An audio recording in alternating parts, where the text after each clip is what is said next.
39 again, somebody who's personally insulted us. Verse 40, somebody who might be legally dealing with us. Verse 41, somebody who might be forcing us to do something we don't want to do.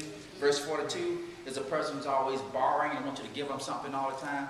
All those folk, forgive them. But it's okay to say no. Everybody? It's okay to say no, though. Yeah, it's okay to say no, but forgive them. Don't do, oh, here she comes. The reason I asked that because last week, and then it happened again, and then we're kind of early in the week, and then it happened again this week. I had a doctor's appointment, and then when I walked across from Cooper Green to Burger King, I was going to just get me a little cheeseburger, but only eat half of it. There was a lady in there, and I see her all the time, and she'd be, yep. So I just observed her and tried to eat my burger, and she bounced from table to table, just walking up to people, hey, how you doing? Some of the people act like they were afraid, especially the Caucasians. They would just get up, take their food, and go just dump it in the garbage. I said, she must be hungry. That's what I said to myself. And then so finally she made a way round to me, and she said, hey, how you doing? I said, fine, how are you? And she said, what's your name? I told her. I said, what's your name? She said, never mind about my name. I said, would you like something to eat, ma'am? No, you have a cigarette? And I said, yes. And she said, can I have one? I said, no. Then she just kept looking at me, and she said, I said, would you like something to eat? I sure am hungry because I ate in 3 days. Well, I'm kind of looking at her, and I said, okay. So she said, she did like this. I said, no, ma'am. I said, I have no money to give.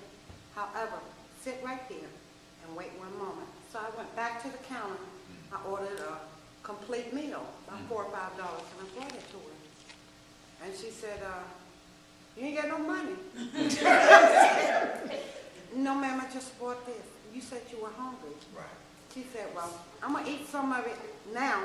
I'm going to take the rest of it home to me and my children. Then I said, well, you have a great day. And I went on to my doctor's appointment.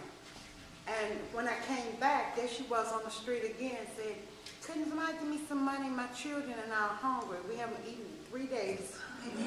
And you just got a meal, and you couldn't take that home and cut it up and feed your children. She has no children.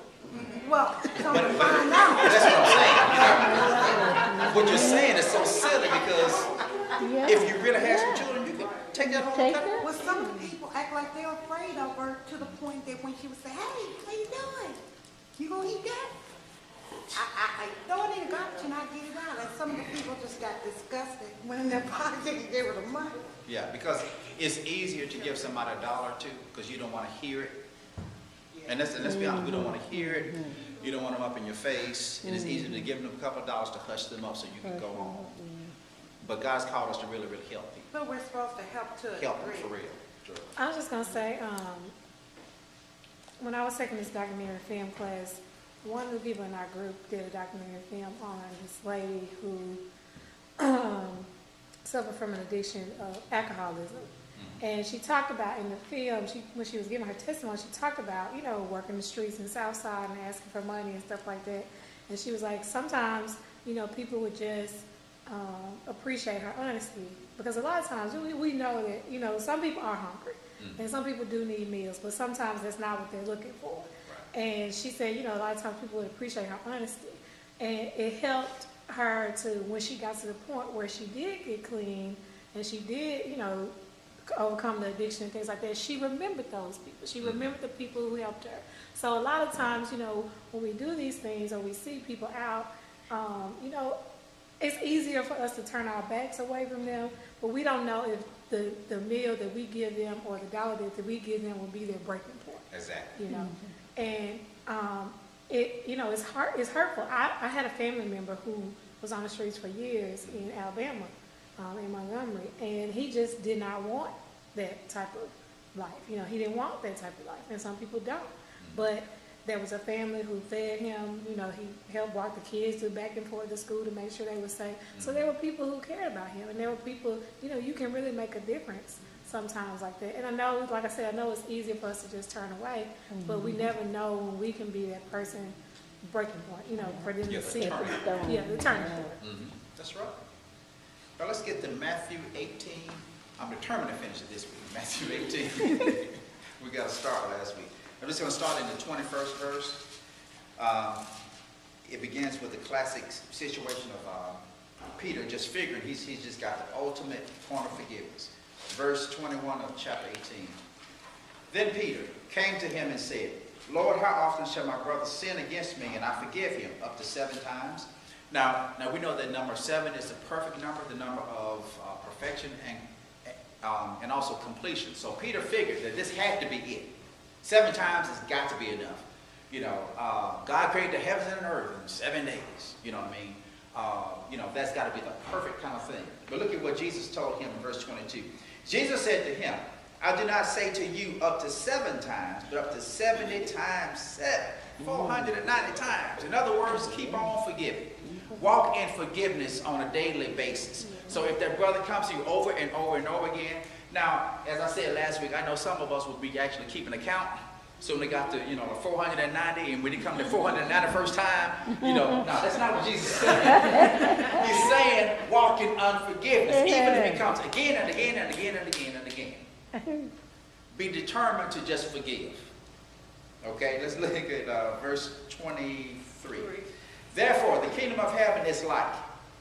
Now, anytime that Jesus is getting ready to do some teaching now, the kingdom of heaven, or the way God does things, or the way his kingdom is organized, is like a certain king who wanted to settle accounts with his servants. And when he had begun to settle accounts, one was brought to him who owed him 10,000 talents. Now, that's translated into a figure that's so large, in our day it would be millions of dollars, something that you could not repay, something that's impossible for you to repay. Okay.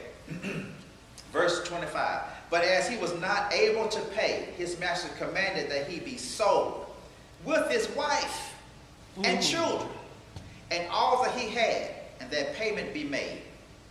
Look at this servant. The servant therefore fell down before him, saying, Master, have patience with me, and I will pay you all. Then the master of that servant was moved with compassion, released him, and forgave him the debt. Forgave the debt. Something he couldn't pay back. The master said, because he fell down and said, be patient with me, and I'll pay you all. And the master chose to forgive. That's kind of how God does us. We owe God everything. Everything. And God has chosen to forgive us. But look at what happens when the shoe is on the other foot. Verse 28. But that servant, the guy who was forgiven all of that money, that servant went out and found one of his fellow servants who owed him 100 denarii. And he laid hands on him and took him by the throat, saying, pay me what you owe. Now, you see this? The same guy who was forgiven all that debt found another guy, roughed him up, choking him, pay me my money. And the Bible translates it like this. It's almost like you owe somebody millions of dollars and they forgive you, but you see another brother who owes you $20 and you're choking him for your $20, and you were just forgiven millions of dollars. Lord have mercy. Verse 29. So his fellow servant fell down at his feet, begged him, saying, have patience with me, I will pay you all. Same thing, right? Yeah. Now this guy didn't owe but a little money, and he said, have patience with me and I will pay you all. The first guy owed something he couldn't even repay. Look at verse 30. And he would not, but went and threw him into prison till he should pay the debt. So when his fellow servants saw what he had done, they were very grieved and came and told their master all that had been done. Then his master, after he had called him, said to him, you wicked servant, I forgave you all that debt because you begged me. Should you not also have had compassion on your fellow servant, just as I had pity on you? And his master was angry and delivered him to the torturers until he should pay all that was due him. Let me stop right there. Let me translate torturers. Anybody ever dealt with bill collectors before? Torturers literally means all those folk who call you, all those folk who harass, all those folk who send those nasty letters, all those folks who threaten, he turned this guy over to everybody. This guy owed millions. Everybody he owed to, he turned them over, and they were suing him left and right and you know, contacting him and just bugging him to death. He said, I'm going to turn you back over to everybody who you owe money to and everything. And it's just, you know, basically it was a king's court. And everything was organized. Every part of my kingdom that was owed money to, I'm going to just let them get at you. And they're going to get everything from you. Every dime. You were free a minute ago, but everything you owe, I want it all back. Oh my. Look at verse 35. So my heavenly Father also would do to you if each of you from his heart does not forgive his brother his trespasses. Some of us can't receive from God because of unforgiveness. That's one of the points of this passage. Some of us can't receive that thing that we've been praying for because we're still holding some stuff. God has forgiven us from, you know, when we say, Lord, I want you to be Lord of my life, I want to be saved, he washes us clean. And every time we sin, if we go to God in sincerity of heart, God forgives us. He washes it away. He takes care of it. Okay? But some of us are still holding on to that thing that somebody said, that low down thing somebody said, or whatever they did. Now, here's another thing. Some of us can let it go if it's us. Yeah. But you know, it might be another thing to talk about your baby. Talk about my child. We can fight. You pushed the wrong button. And because we're holding that thing because somebody said something against our child or our mama, that's another big one, brother. You know. And why we get so, you know, upset about that? Because most people don't even know our mamas. So what difference does it make? You know what I mean? It's different. My kids, they had some trouble with another child on the bus. So everybody knows your mom.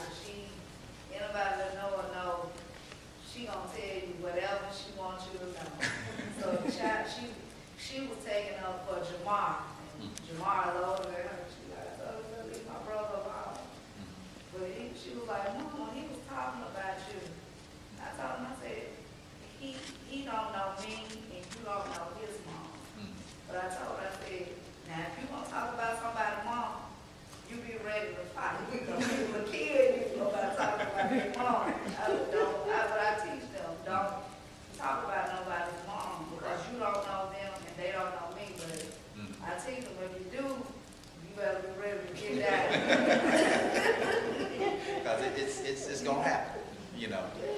But yeah, and so how many of us want God to really bless us and we want God to do certain things for us? How many of you want to have a good life? You want to have a blessed life? You want to have, you know, you want to get that ultimate job when you get through the school. You want this, you want that. And yet still some of that stuff has not manifested yet because there's something in our hearts. That's why Jesus said, if you don't forgive from your heart, not just with lip service. Now let me say this too. It does start with a decision. If someone has wronged us, sometimes you say, well, I'm not feeling it yet. You get by yourself with God and say, Lord, help me. But I am deciding to forgive this person. God will work on the rest of it. But you make a quality decision. Lord, help me. I don't have it yet. It's not in me yet. Help me to forgive.